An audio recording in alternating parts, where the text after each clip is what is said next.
வணக்கம் மக்களே. இன்னைக்கு ஒரு முக்கியமான செய்தி தான். நம்ம இந்தியாவினுடைய மிகச்சிறந்த ஒரு வெளியுறவுத்துறை அமைச்சர் அப்படின்னா டாக்டர் ஜெய்சங்கரை சொல்லலாம்.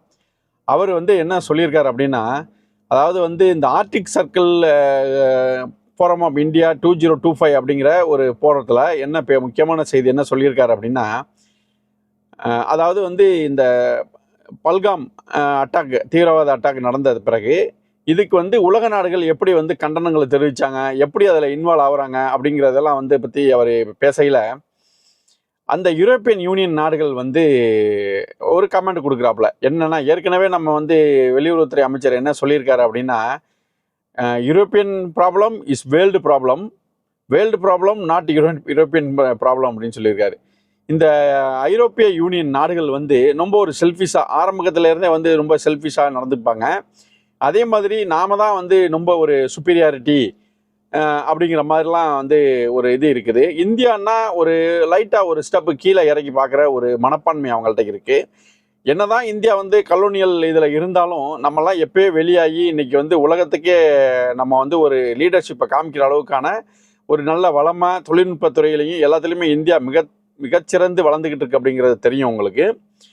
இவங்க அந்த யூரோப்பியன் யூனியன் நாடுகள் இன்னும் அதே மென்டாலிட்டியில் இருக்காங்க. இது எக்ஸப்ட் யாரை சொல்லலாம்னா பிரான்ஸ் சொல்லலாம். பிரான்ஸ் இந்தியாவினுடைய மிகச்சிறந்த நண்பர். ஓகே, நம்ம இதுக்கு வருவோம். இப்போ சமீபத்தில் இந்த பெஹல்காம் அட்டாக்ல யூரோப்பியன் யூனியன் நாடுகள் அந்த அளவுக்கு ஒரு கண்டனங்களை இந்த பாகிஸ்தானுக்கு தெரிவித்ததா, இல்லை ஒரு காமன் கண்டனம் கூட சரியான அளவில் ஒரு ஸ்ட்ராங் ஒரு மெசேஜை அவங்க கொடுக்கல அப்படிங்கிறது இந்தியாவுக்கு ஒரு வருத்தமான செய்தி. அப்படிதான் அதைத்தான் ஜெய்சங்கர் அவர்கள் வெளிப்படுத்தியிருக்காரு. என்ன அப்படின்னா, யூரோப்பியன் யூனியன் நாடுகள் தன்னுடைய போதனைகளை அடுத்த நாட்டுகள் மேலே திணிக்கிறாங்க. தன்னுடைய போதனைகளை தன்னுடைய நாடே ஃபாலோ பண்ணுறதில்ல. முதல்ல அவங்க போதனைகளை அவங்க ஃபாலோ பண்ணணும், அதுக்கப்புறம் அடுத்த நாடுகள் மேலே திணிப்பதற்கு முயற்சி பண்ணணும். இந்தியா ஒரு சிறந்த பார்ட்னரை தான் தேடுது, போதகரை தேடலை அப்படிங்கிற மாதிரியான ஒரு கருத்தை தெரிவிச்சிருக்காப்புல. இது கிட்டத்தட்ட உண்மை. பார்த்தீங்கன்னா, மனித உரிமை மீறல், ஃப்ரீடம் ஆஃப் ஸ்பீச், அப்படியாக்குன்னு ரொம்ப கடுமையாக கதையாக விடுவாங்க. ஆனால் தான் நாட்டில் என்ன நடக்குது, தான் எப்படி நடந்துக்கிறோம் அப்படிங்கிறது அவங்க அதில் தலையிட மாட்டாங்க. ஆனால் தான் நாட்டுக்கு வெளியில் இருக்க எல்லா நாடுகளும் அதையெல்லாம் கடைபிடிக்கணும் அப்படின்னு எதிர்பார்க்குற மனப்பான்மை இந்த ஐரோப்பிய யூனியன் நாடுகளுக்கு இருக்குது. ஏன்னா இந்தியாவுக்கு எதிராகவும் பாகிஸ்தானுக்கு ஆதரவாகவும் நிறையா ஐரோப்பிய யூனியன் நாடுகள் ரொம்ப காலமாக செயல்பட்டுக்கிட்டு இருக்காங்க. இதுதான் உண்மை. இதை இன்னைக்கு ஜெய்சங்கர் அவர்கள் கிழிச்சு தொங்க போட்டிருக்காரு அப்படிங்கிறது தான் சொல்லலாம். ஓகே, அடுத்தபடியான ஒரு நியூஸ் என்ன அப்படின்னா, நம்ம திருப்பூரில் தமிழ்நாட்டில் ஒரு 7 வீடு கட்டி ஒருத்தர் வாடகைக்கு விடுறாப்புல. அவர் அந்த அந்த வீடு கட்டுறதுக்கு வாங்கின லோனை சரியாக கட்டலை அப்படின்னு சொல்லிட்டு அந்த நிறுவனம் கோர்ட்டுக்கு போயிட்டு ஆர்டர் வாங்கி அந்த வீட்டை சீல் வைக்கிறாங்க. இவர் என்ன பண்ணுறாரு அப்படின்னா, அந்த வீட்டை உடச்சி திருப்பி அந்த டெண்டண்ட்டை வாடகைக்கு வைக்கிறாப்புல. இதை பார்த்துட்டு அந்த நிறுவனம் திருப்பி கோர்ட்டுக்கு போயிட்டு, அதாவது டிஎஸ்பி கிட்ட கம்ப்ளைண்ட் பண்ணுறாங்க. கோர்ட்லையும் இது உங்களுக்கு கோர்ட்டை அவமதிக்கிறது. ஏன்னா கோர்ட்டு ஆர்டரில் தான் சீல் வைக்கிறாங்க. டிஎஸ்பி கிட்ட போயிட்டு கம்ப்ளைண்ட் பண்ணுறாரு.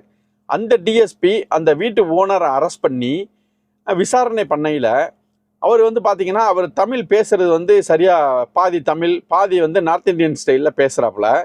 சரி, உன்னுடைய பூர்வீகம் எங்கே அப்படின்னு விசாரித்தா அவரை போலீஸ் தெரிஞ்சு போச்சு. இவர் ஏதோ சம்திங், இவரோட பேக்ரவுண்டு வேறு மாதிரி இருக்குது அப்படின்னு தெரிஞ்சோடனே போலீஸ் முறையில் விசாரிக்கிறாங்க. அதுக்கப்புறம் அவர் சொல்கிறாரு, நான் பங்களாதேஷில் இருந்து 20 ஆண்டுகளுக்கு முன்னாடி இந்தியாவுக்குள்ளே கள்ளத்தனமாக நான் நுழைஞ்சி நான் திருப்பூரில் வேலை பார்த்துக்கிட்டு இருக்கேன். இது மட்டும் இல்லாமல் நான் எண்ணற்ற பேரை பங்களாதேஷ்லேருந்து நான் இங்கே இறக்கி வேலை வாங்கி கொடுத்துருக்கேன்.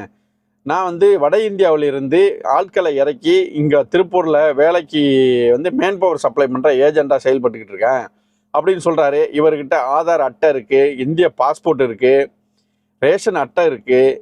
அதாவது ஒரு இந்தியன் அப்படிங்கிறதுக்கு தேவையான அனைத்து ஒரு அத்தாட்சிகளையும் வச்சுருக்காப்புல.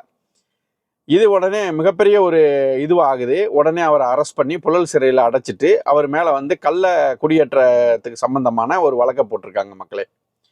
சமீபத்தில் உங்களுக்கு தெரியும், ஈரோட்டில் ஒரு ரைடில் ஒரு கிட்டத்தட்ட ஒரு 5-6 பங்களாதேஷ் சிட்டிசன்ஸ் மாட்டினாங்க. உங்களுக்கு தெரியும், இதுலேருந்து என்ன தெரியுதுன்னா, பங்களாதேஷ் மேற்கு வங்கம் எங்கே இருக்குது, அங்கிருந்து வந்து தமிழ்நாட்டில் இந்த அளவுக்கு ஊடுருவி இருக்காங்க அப்படின்னா, இந்தியா ஃபுல்லாக பங்களாதேஷ் குடிவேரிகள் எவ்வளவு ஊடுருவி இருப்பாங்க அப்படிங்கிறது நம்ம எல்லாருக்குமே தெரியும். அதனால தான் சமீபத்தில் வந்து மத்திய அரசு அந்த என்ஆர்சி, சிஐஏ இந்த மாதிரியான சட்டங்களை எல்லாம் கொண்டு வந்தாங்க. நமக்கு மிகப்பெரிய தலைவலியாக இருக்கிறது இந்த பங்களாதேஷில் இருந்து இந்தியாவில் குடியேறிய கள்ளக்குடியேறிகள் வந்து நமக்கு மிகப்பெரிய ஒரு ஒரு த்ரெட்டு அப்படி தான் சொல்லலாம். பாதுகாப்புக்கு வந்து மிகப்பெரிய த்ரெட்டு. சமீபத்திய பங்களாதேஷோட நடவடிக்கைகள், அவங்களுடைய அந்த அந்த பாகிஸ்தானுக்கு ஆதரவான நிலைப்பாடு, இதையெல்லாம் வச்சு பார்க்கையில் நமக்கு இந்தியாவுக்குள்ள பங்களாதேஷ்லேருந்து கள்ளத்தனமாக குடியேறிய மக்களை நாம் வந்து இமிடியேட்டாக வந்து நம்ம வெளியேற்றலைன்னா இந்தியாவுக்கு இன்னும் ஒரு இப்போ வந்து பங்களாதேஷ் கிட்டத்தட்ட ஒரு மினி பாகிஸ்தானாக உருவாக்கிட்டு இருக்காங்க. இதே நிலைமை இந்த நமக்கு வந்து மிகப்பெரிய ஒரு த்ரெட்டு வந்து இந்தியாவில் ஏற்படும் அப்படிங்கிறது உண்மை. அரசாங்கம் கூடிய விரைவில் இதற்கான ஒரு நடவடிக்கைகளை எடுத்து இந்தியாவில் கள்ளத்தனமாக குடியேறியிருக்க மக்களை வெளியேற்றணும் அப்படிங்கிறது தான் நம்ம எல்லாருடைய கருத்து மக்களே. நன்றி, வணக்கம்.